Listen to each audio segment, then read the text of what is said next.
July. All right, thank you everybody for joining our financial committee, Monday, February 5th. We have a roll call, please. Ms. Cheney? Here. Ms. Brewer? Mr. Fisher? Here. Ms. Crimer? Here. Mr. Michelson? Here. All right, all members are present. Okay, we have a motion to adopt the agenda. We would like to add into new business a discussion regarding credit cards and reimbursement. And I put forth a motion to adopt the agenda as amended. Second. I put a motion. Second. All in favor? Aye. Aye. Did you also wish to the issue of the RFP? We could discuss that. I think, yeah, Thank you. let's add that. Okay, adding. Motion to have discussion about the RFP. A second. All those in favor? Aye. Perfect. Next we'll have to approve the minutes from last time. Eric, you got away cheap over here writing just discussion, but we'll leave it as is. Try to little bit more of the discussion next time. Sorry, can I ask who the second was on the RFP on Ms. Michelson's Me. motion? Me. Okay. Now for your joke, please. It's too late. So they didn't know the property. No, making fun of me. You're gonna get a verbatim of 7 minutes. All right, I put forth a motion to accept the minutes from the previous meeting, January 22nd. Do I have a second? Second. All those in favor? Aye. Aye. All right. New business. New business, we had an update on the year-end closure. Mr. Pridenoff. Okay, so update on year-end closing is we are very nearly there. We need to finish, well, okay, so there's obviously more going on behind the scenes. So the bank rec for January was completed about a week and a half ago, as I'm juggling between a few different positions, but that was taken care of. We obviously have just finished January, so that can still be done. But again, prioritizing current financial operations and year-end close. So basically the last step, which I can't remember if I mentioned this last time, but the last step of the year-end close is the Henkel report and the notes, which are attached in UAN. So the Henkel report is complete, which basically is just an update of all fund balances. Where are we this year compared to where we were last year? And then, all expected debts. So that's the expected debts is all compiled from last year. We just add like 2 or 3 line items, and that's pretty straightforward. There's not really much more to report other than we will be closed by the end of next week by hook or by crook. That's kind of the deadline I set for myself. We have to be closed by the 29th, otherwise we get locked out of our accounting software from UAN from the state of Ohio. They have a temporary mode where you can go back and forth and still post transactions from 2023 and 2024 at the same time, but February 29th is the cutoff for that. So we will be closed well before that deadline. Generally, we have closed like mid-February is my understanding historically. I don't know why we waited so long generally. Right now, the reason why we waited so long is because I couldn't do it any faster, but I mean, I think it's also good not to rush it. There are certain transactions, like I printed out. I'll mention my mistake that I printed out 700 pieces of paper and then realized that we were missing like $6 or 2 transactions of interest on one, and I was just like, how did I? Again, those were things that Paula used to do that I never did, so I had to eat that and print out all of that, and that was pretty horrible. But other than that, again, everything's proceeding the way that it's supposed to. We should be closed by next finance. You will have the December report, the January report, and the February report, because I do not believe that we meet until the first Monday of March. Is that correct? No, we have one at the end of No, that's a council meeting. The council March, but I will not I will not present, thank you, that's the word I'm looking for. I will not present on finance until the next finance meeting, which I believe is the first week of That is March. correct. Monday, March So- 4th. So that Monday, March 4th, will include December, January, February, which is traditionally what we've done, is like couple them together. I would have done it in the finance meeting at the end of February, it would just be December, January. If we were going on the old schedule, go with the Gotcha. new schedule, it just ends up being pushed forward another week, so you guys will get 3 financial reporting, which is, Charlotte's happy, I'm happy. Exactly. So that is pretty much all I have to say on year-end close. Well, open to taking any questions, if there's any specific concerns. There has been some interest in going over budgeting and appropriations, which I'm very excited to go over. Both Ms. Primer and Ms. Brewer have made that request. That is an open invitation for anyone. If you want to go through the finances, if you want to get it down and dirty, so to speak, it's available. It's time consuming, block an hour, but I'm very happy that you guys are taking advantage of that. That was not on the agenda, but I threw in that plug. Was there any other questions before I move on to the 7 mil levy Are you renewal? managing juggling 2 jobs or? It's a learning experience. I think the benefit side are a little bit more tedious because we have a third party vendor, so to speak, that the Center for Local Government uses for our benefits enrollment, but that's not on every single one of our benefits. So it's just going through the lists and making sure that everything's being done correctly has been somewhat time consuming, but I'm doing it, doing the best I can. So I'm doing Good job. appreciate that. Are we ready to talk about taxes, which everyone is so excited about? Very good. So I don't know how to say this, but I'm at a loss of words with the estimated resources that the county is giving us. They're actually giving us a $60,000 decrease in expected revenues for 2024 For property tax? Why? for property taxes. I have a suspicion. I believe this is something that needs to be looked into, and I will. This is something that I'm going to do. But I just submitted to the county. And did it a week ago, and had a back and forth with someone at the county who's been extremely helpful and also educational for me, because this is only the second time I've had to go through this process. But essentially, we get an estimation from the county of how much our tax levies are worth.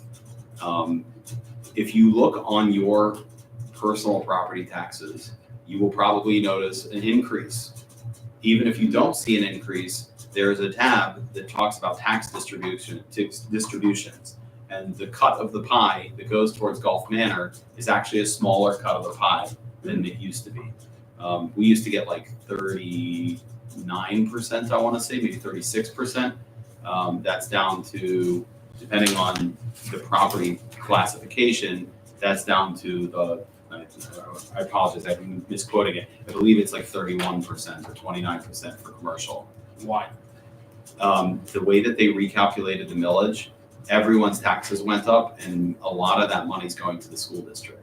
Over 50% of your property taxes are going to Cincinnati Public Schools. And for some reason, they decided that our tax levies and our portion of that is lower. So I don't know what it is that we can do, but what I originally thought was going to be, let's say, a 15 to 20% increase in taxes. After further research, I'm realizing not an increase in taxes, increase in tax revenue for the village, based on their estimations, that does not seem to be the case. I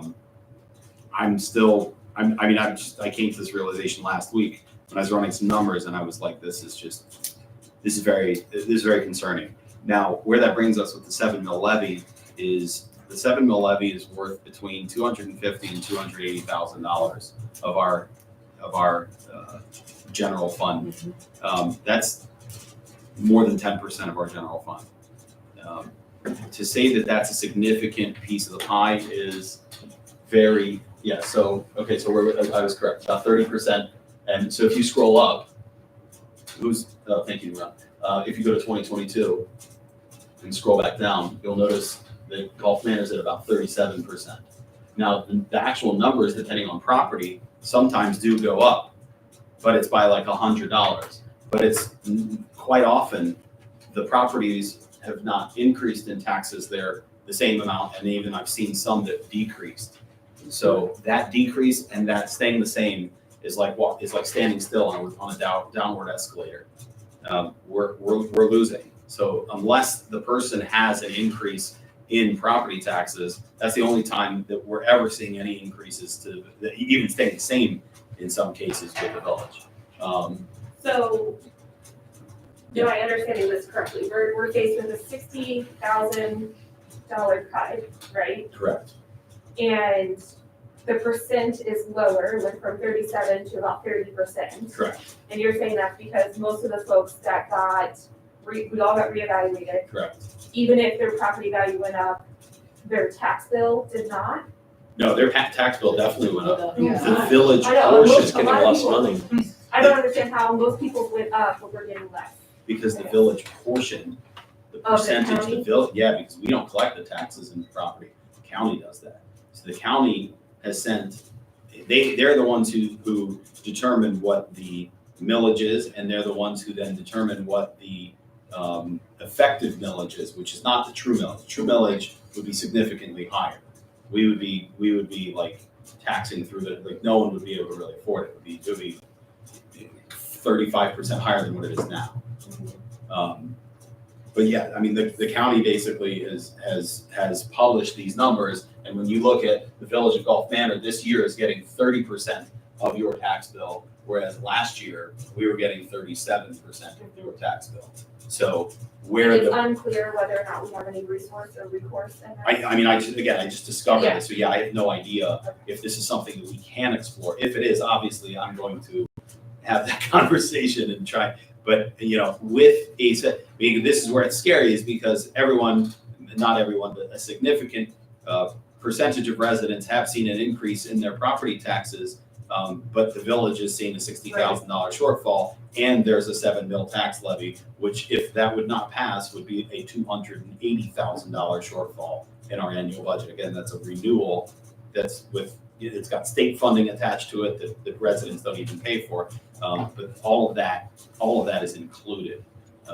So There's also a school levy renewal on this year. It looks like they took a lot more. Uh-huh. So I mean, yeah, this is, And you're absolutely right, like looking side by side from last year to this year, like everything stays the same to within 0.1%, except for city, village, and school district. now the way that works is that our inside millage, meaning only the first 10 mils of our property values, can change. My understanding, and again, maybe I'm incorrect about this, I think I'm correct, is that the outside millage, meaning any past levies, so our police levy, our road levy, any of these, even the 7 mil levy, which is up for renewal, cannot actually generate more money than when it was originally passed. Only the 10 mils that exist as you are a village, so the first 10 mils can change. But for some reason, So the why change, is the school getting more? I don't understand. I mean, again, you're about as confused as I am on this. I mean, it's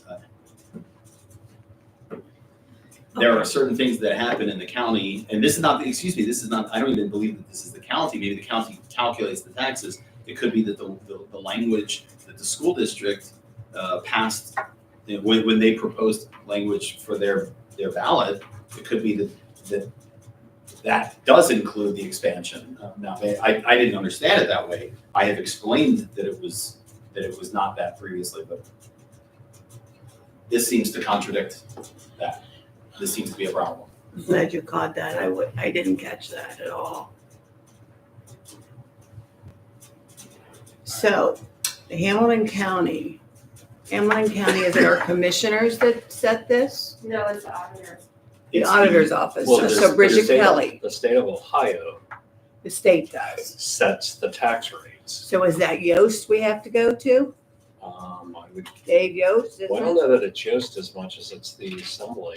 It's probably the congressional side of it. Oh, So there is a bill in the State House now to give additional relief, but it didn't, well, the article that I read doesn't look like it's gonna go anywhere because they don't want to reduce their income. Although the state is sitting on a surplus of money. they have been. Still got that billion or 2 billion surplus. Wasn't it 2 billion? It's a high number. Mm-hmm. So we need to work with other communities as a group? Did you check other communities if they're suffering as much as us? No, I mean, yes, but not, it's across the board. I mean, I shouldn't say that, like, there's a spectrum. I know one community that is seeing a 20% increase in property tax receipts. But that's a community that has their own school system. Again, I don't know who in the county determines these evaluations and how they affect everything, because I know the county is working with with the village, with the school district. I don't know who they're working with to come up with these numbers. I just know that we're getting the short end of the stick, it seems, according to their own estimations. So if you could do everything and try to track down who know the information. That's my job. And report to us as soon as you have it, send it to us. But overall, government, we're still paying more taxes. And more than, I mean, even outside of Cincinnati, like, you're like the highest tax rate as far as residents, we pay more taxes. So Other, so you I mean, from you what might be I've referring, yeah, you might be referring to the actual millage. The actual millage before the county reduction, we are like number 2, right, but the county reduces our millage, we're like number 15 or number 17 in the 42, or I think it's more than that because it's not just municipalities. We're about number 14 or 15, so we're still upper 25% in percentage, if that's what you're referring to. Yeah. It's a problem. It's a problem.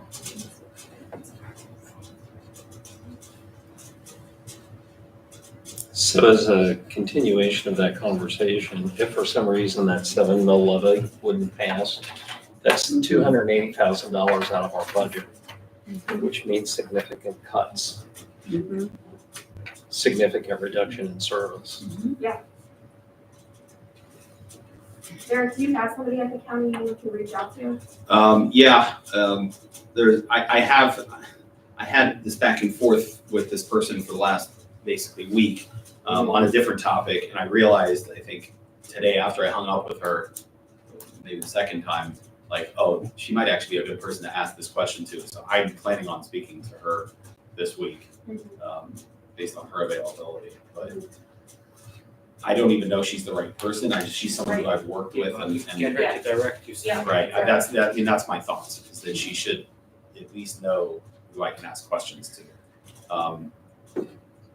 I'm wondering maybe if there's someone from the Center for Local Government because I feel like we're not the only community who's dealing with this. That's probably a good The city point. of Cincinnati, they actually got an increase in their funding that's going to theirs. Right, so that's consistent with this other community, which also received an increase, but they also have their own school system.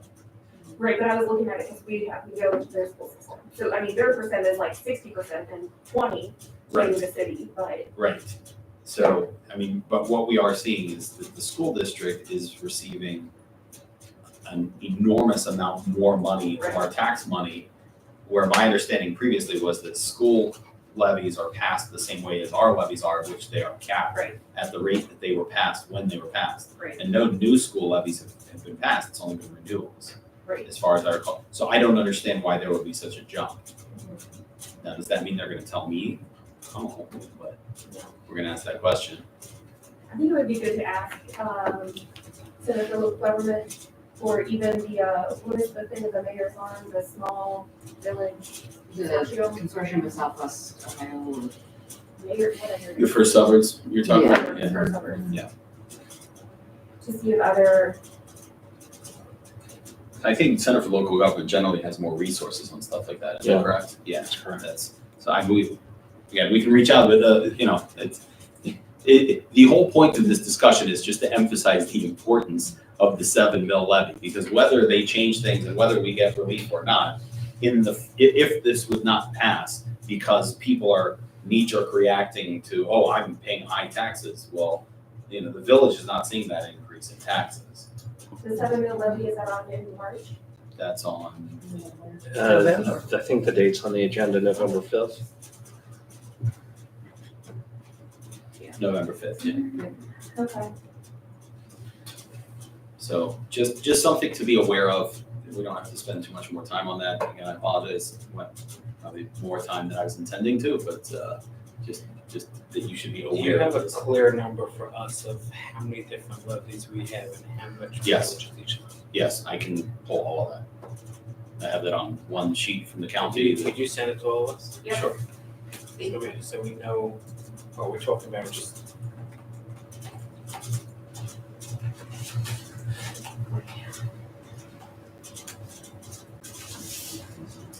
My neighbor, April Norman, she has a finance background, so she actually went to the auditor's office and she dug down to see where those numbers are coming from. So if you want her number, you reach out to her. Yeah, I have April's but number. I can ask her. She is seeing where that's coming from. I don't know if you know April, she was on the finance committee here for a little bit, but yeah, she dug down and she found those numbers. Like why it's so high Mhm. in between. Cool. Thank you.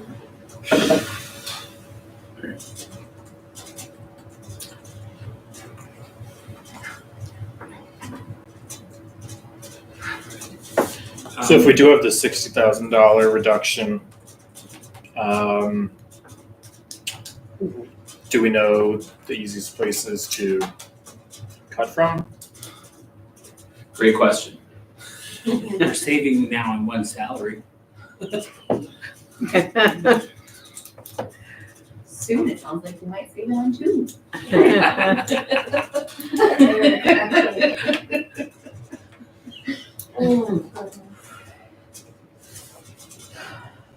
I imagine it's too early for that. Yeah, I think we're borrowing problems from tomorrow. That is a great Yes, phrase. ma'am. I like that phrase a lot. Borrowing problems from tomorrow. Wow. I would- Says it all to me a It's lot. definitely something that we should look into, but we don't have to yet. Yeah. Yeah. On appropriations to figure that out. Let's first figure out where the issue is, why it's happening, if there's a way that we could figure out to change that. Or get legal counsel involved and figure out how to do that legally. So, yeah, I can tell you just from experience and from speaking to other communities, there used to be and this is something Mr. Hirth has talked about, there used to be something called the local government fund, which was something that came from the state of Ohio. They had reduced that significantly and that put a lot of financial strain on communities. A lot of the numbers that they got for that were based on our July budget. And the July budget is basically, on all of our projected receipts, that goes to the county, which I'm sure they reported to the state. And the state then, determines how much communities will get. So in the old days, people used to inflate or deflate their receipts or revenues, so that they would get more from the state for that. It could be that this is in a response to that. It could be that this is just, what we are now, we're going to put forth a tax budget in July, which they're going to say, oh, wow, we're seeing that these smaller communities really are struggling, and they may turn around and give it back to us. I don't know. Right, so that's part of your research to figure out what could be done and Yeah. how we can fight it. Yeah. So I know a few members have mentioned that they would like to, wait for more information, do more digging, which I think is great and we should do. But I would also recommend that, in my experience, government, forgiveness to all the government officials here around the table, government often isn't willing to reallocate their funds easily or give them back or anything like that. So I would at least ask the administration to at least come up with a few suggestions on how they think we might be able to eat this, because it would be my assumption we're probably not going to get it back. At least not now. Maybe in the long run. It's generally how we treat these kinds of things.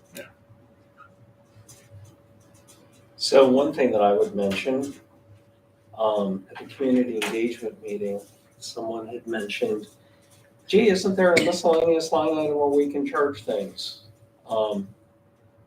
There is no extra money. We do not have reserves to just spend. The budget is very tightly planned. I think Mr. Fisher will remember from back when we did the appropriations budget in November, we were looking for additional monies to cut without making severe cuts like laying people off or reducing services, which would have a severe impact on the kinds of things that our police department and our service department offers to our residents. That's where significant money would have to come from. That $280,000 shortfall, if that 7 mil levy doesn't pass, could create some real harm for us down the road. As a resident, that worries me, because I don't want to see us reduce our police department staff. I also like how nice and clean our streets are with leaf pickup and snow removal and things like that. So there are tangibles that at some point in time, we may have to make tough decisions if the money's not there. So there are no slush funds.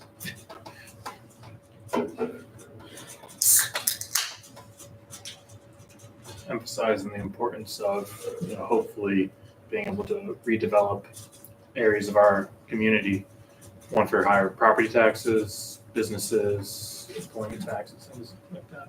It's gonna take a while though.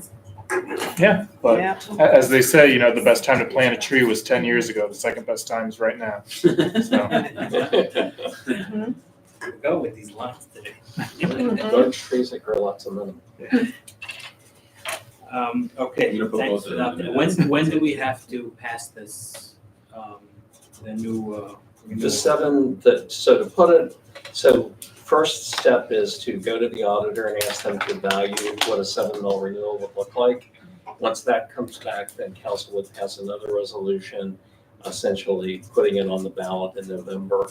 That needs to be done probably June, July, something like that. Generally, we take care of that prior to the third quarter, just to make sure that, from a housekeeping standpoint, that it gets done.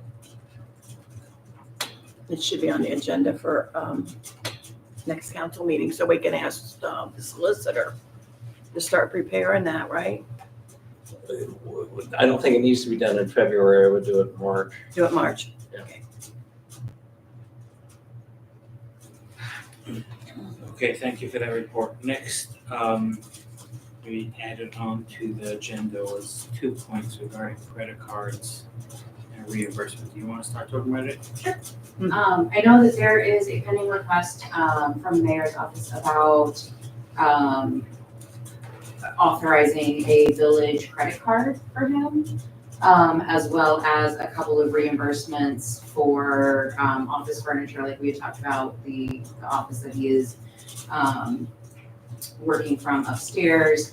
And then as well as, I think there was a separate item for catering for food that was purchased for the swearing in ceremony back in December.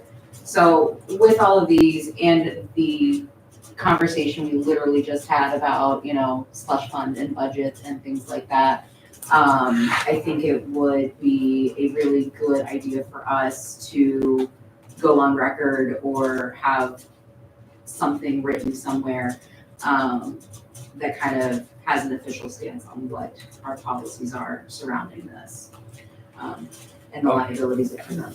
Okay, so let's start from scratch. Yeah. The way the village runs over here, this is a discussion that we could have, but this is the way it's set up currently. The administration has right to spend up to $60K without our knowledge. They could just spend it. I'm sorry, I believe it's 50. 50K without our knowledge. They could spend it, where the money comes from, Without our approval, eventually they'd have to report it. they'll report it to us, and it's gonna have to come out of, they're gonna have to find out where they could take it Yeah. from within the budget, but they have the right to do that, right? So again, anything that comes up that's an expense, the administrator could nix it, say yes or no on anything that's in his power. Mm. If he says no to something and the person wants to get that money, then they could come to us, to open council, and tell us that we could overturn the administration's decision. That's the current setup that we have. If you want to have a conversation about that setup, that's a discussion. Regarding the current credit card request.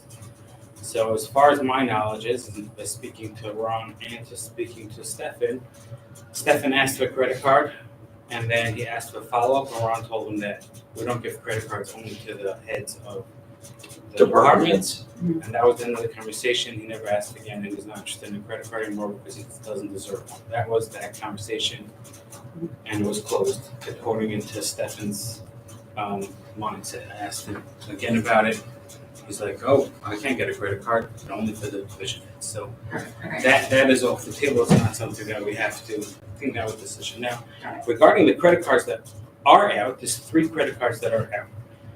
Who gets to see what those stuff are? And is it something, but I understood from email was something that those things should be brought to us, where those, the current credit cards, what are they being used on? It's not reported in our reports, it just says miscellaneous.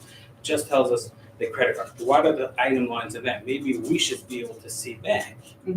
What are those 6 months of the credit card spend to see if it's all justified and that makes sense? That's what I was understanding was more of the conversation, based on what you were saying.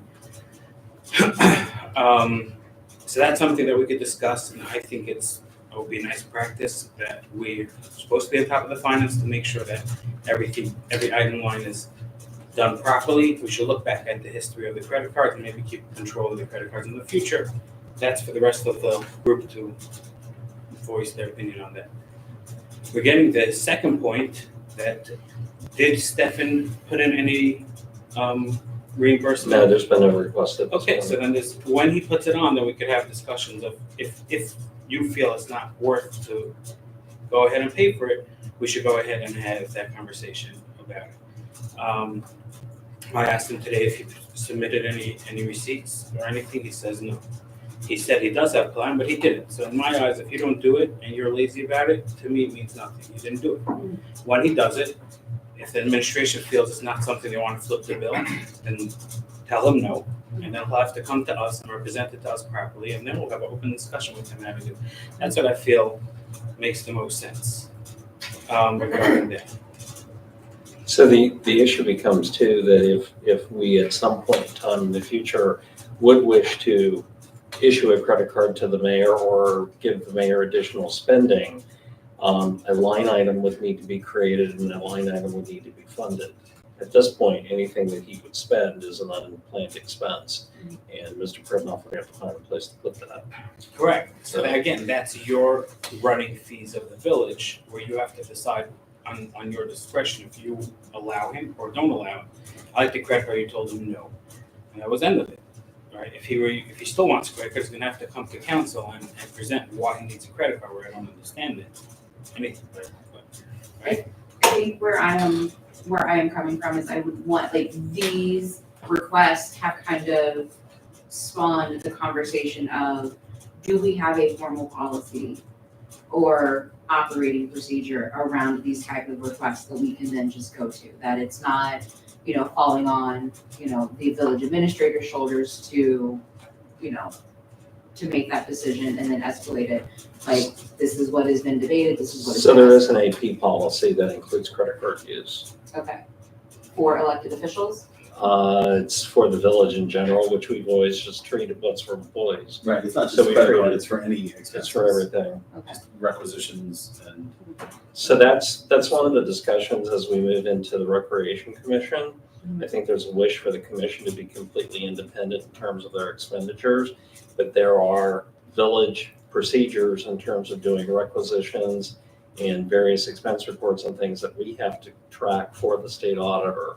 So that's all going to have to be considered within whatever policy comes up for those kinds of things. Right, so what I'm understanding is that it is at least your will to see all that documentation. Where, what happened, where's all the money going to, what were the receipts that got paid in the past, if that's what we wish. I personally think that it's a good practice that we should see the past month's credit cards and see what they've been using on. Right, there's 3 credit cards that just swiped. What are they being used? Yeah, they have to fill out a form beforehand and they have to get permission for it. But I think it's a good idea for us to see it. What does everybody else say? What do you have to say about it? Can I ask, Yeah. sorry, Sharon, I was just gonna say, we used to see the credit card receipts, and approve all the bills.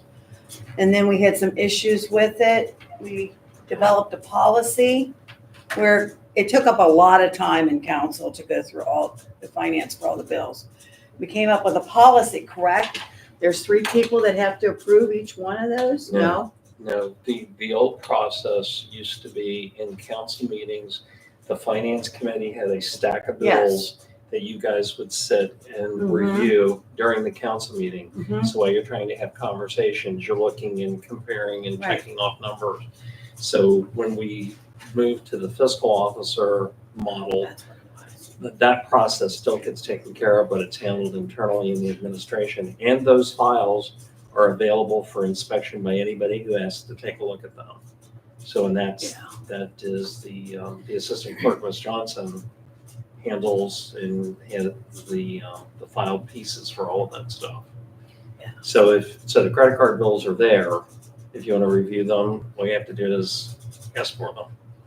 have we had an independent audit? I know we do the state audit. Have we ever had an independent financial audit as a village? I mean, technically, you could say that even the state audit was performed by an independent firm. It was not performed by the state of Ohio. It was performed by Perry and Associates in Columbus. They were contracted by the state of Ohio, but they're a private firm.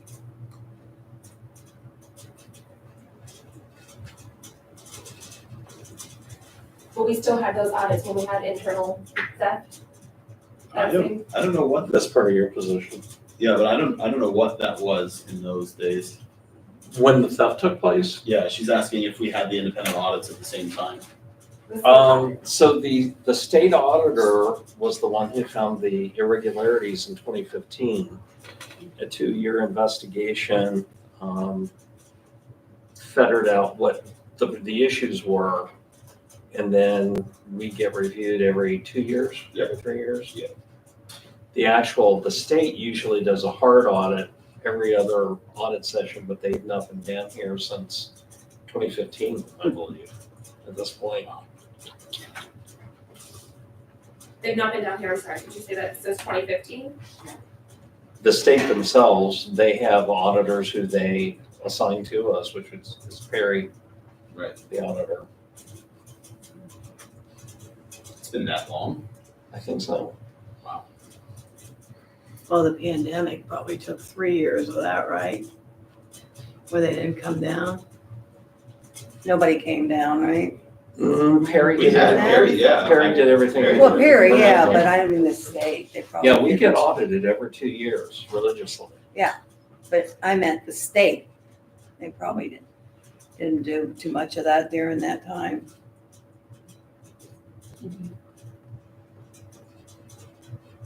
What's the limit on our 3 outstanding credit cards? One more time, What's the limit on the 3 credit cards? like the monthly limit or the daily limit you're asking? Either, Credit card. both. How much can someone with a credit card spend in one swipe with it being not? I don't remember. I mean, most of our credit card bills are pretty small. We don't have like Well, there's difference between $10,000 credit card bills. So I don't know. I mean, maybe. So our policy is to not use the credit card. Right. So if something can be purchased with a purchase order and an invoice, that's our preference, which is why everybody doesn't have a credit card. Sure. So there's 3 department heads that have them. The chief has one, I have one, and the service department has one. I want to say that the limit for the service department is $2,000. I think the limit for the administration is $5,000, and I think the police department's is $5,000. And theirs is higher because of travel that they have to use a credit card for. I think our open to buy on the account is $50,000. Sure. But that we've never hit that limit. I was just curious because it just sounds like there's general concern about potential misuse or whatnot. I'm just wondering what the potential liability in one. It was an Transaction. issue when there was no constraint on it, but we have a very stringent policy on what needs to be done if you use a credit card. So I can't just hand the credit card to Eric and say, here, go buy this. Sure. He has to fill out paperwork to do that. All right, thank you. So speaking of which, on the website, there is a section under employee portal. It's the Gulf Manor Employee Handbook and Policies. You have to have a password to get to the, I don't think you have to have a password. No, I was able to click on the. You have to have a password. Yeah, hang on a second. You have to have a password to get the benefits. Under handbook, there are 2 items there. One is the business reimbursement policy and the other is the accounts payable policy.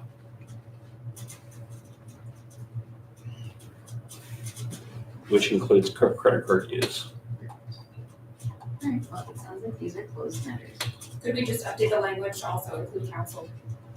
Where we are employees, you have my tax information, so we are subject to this rule, right? Correct?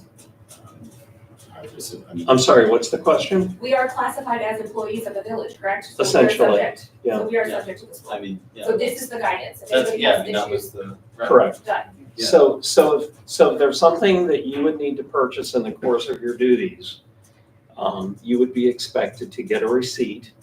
You would have to fill out an expense report. The expense report will need to be approved by the administrator or by the mayor. Those are the 2 who have the ability to approve that. In the case of the mayor, I would approve any of his expenses, but if there's something that I felt I did not feel comfortable approving, I would take it to council. Right, so we have a procedure. Correct. But that's really not meaning the expense report is the after the fact. That's the correct procedure is to fill out a requisition, which has specific line items in it that you write, this is where I'm taking this money from. Because a person can't just submit an expense report without having a line item for that. I mean, where the money coming from? So there's 2 different kinds of expenses that basically one of the things that the auditor dings us on, and this past year this past audit, we were better than previous years, but still there's room for improvement, is what's called a then and now. A then and now means that when we spent the money, the person who spent the money did not have permission to spend the money, but that I authorized that we had the money in our bank account, and I have to put it into the books as a then and now. This is an almost automatic red flag, and any time that an auditor sees that, it's a ding against them. So the correct procedure, which is this is what anyone who's spending money, is village money, does, not, except in the few cases where it is exceptional and necessary. You put forth your requisition. The requisition is then turned into a purchase order. If it's a certain amount of money, it requires my signature in it, or requires Mr. Hurst's signature, and then that is used to purchase the item. The village issues the check, and the person who's sorry, I'm. All right, let's go back out of office. But No, that's essentially the process. So like, it's not you'll see that that's the most of the policy is what I just described, not the expense reports. Expense reports come at the end. So then if we do have an issue, you said we have red flags on the audit, right? So then that either is the policy needs to be updated or it needs to be enforced, correct? Well, again, meaning it's a red flag. They ask a question, why was this done? Oh, it was done because 216 was down with air conditioning and we needed to get the air conditioner fixed now so we can get that car back on the road so that the police officer can sit in his car. Right? So that there are then and nows which are allowed. Right. And as long as they're within the procedure, again, the auditor will say, okay, what is this? Can you explain it? But as a general accounting principle, they don't want to see those. Correct. Right? So you tell them emergency 45% of the time, then they're going to say, okay, you need a hard audit. You show them emergency 10% of the time, they're going to say, well, maybe you should be down to 8%. They never gave us hard numbers like that. But I'm saying that's the general, like that's the kind of communication that they give us. They don't like this. I mean, essentially, if you look at the management letter, yeah, it's a little high. It should be reduced, but not We that. have an audit tomorrow when we sit down. Or can you email it to me? I will happily email it to you. That's, Yeah. there's about 150 pages to that audit. I know. Yeah, I've you're been welcome through to send that to you. So the AP procedure was set up with the police department in mind because there were times when something happens over the weekend that someone from command staff is not available who has the ability to sign. So if something happens that a cruiser's down or something that affects the residents, we want them to be able to serve the residents. So on Monday morning, any expenditure that took place over the weekend that was outside the policy needs to be rectified right away. Chief Campbell can tell you, we are constantly following that policy. Yeah, very much so. I was around, I've been here for a while, and there were problems, and not to point any fingers at other than the person that was responsible, but the bills were reviewed by council, and it still happened. What's happening now is instead of just getting a bill for MasterCard that says $800 and the village pays it, we're making sure every purchase is accounted for. That hasn't always been the case. And a caveat to that is if it's a purchase on the credit card that's been made over $100, it requires a requisition and approval. So, Okay. Yeah, I hate using the credit card. Too much work. Yeah. well, and honestly, it's meant to be a pain because we don't want people using credit cards. All right. Okay, so, sounds like these are closed issues, so. Thank you, Spirit, for bringing it up, that we could at least clarify it between us.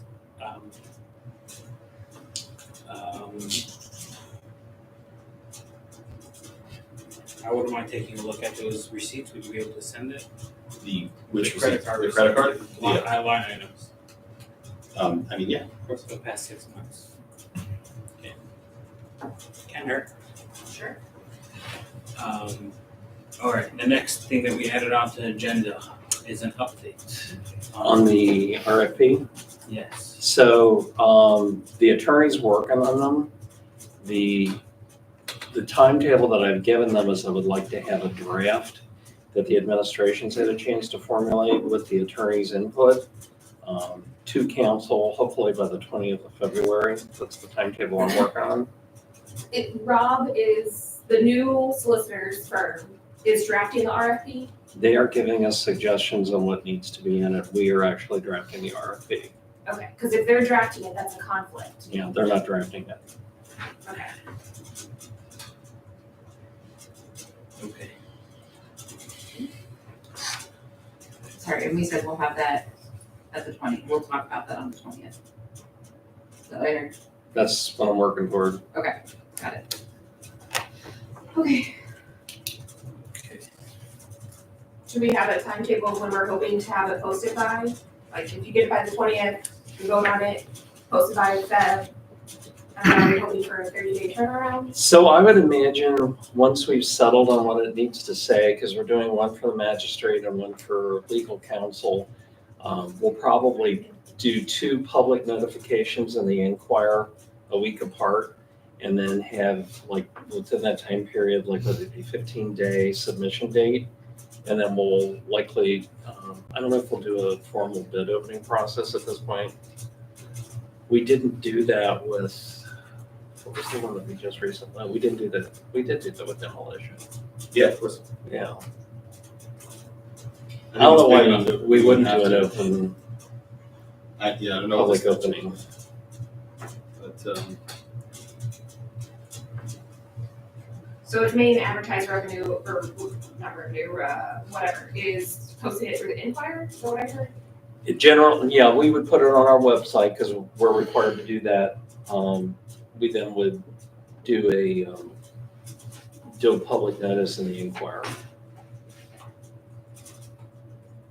Is that common practice, or is no common practice? I'm sorry, say that again. Is that common practice? Where else would you be able to find solicitors? Just, if there are vendors that we are interested in, we can send them individually out to those people.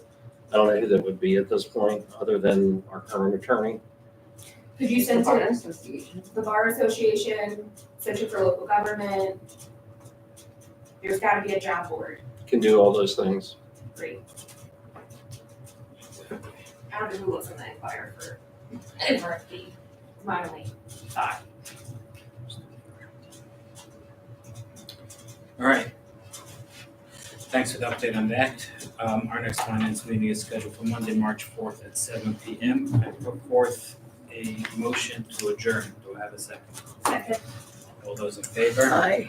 Thank you for attending. And we're clear.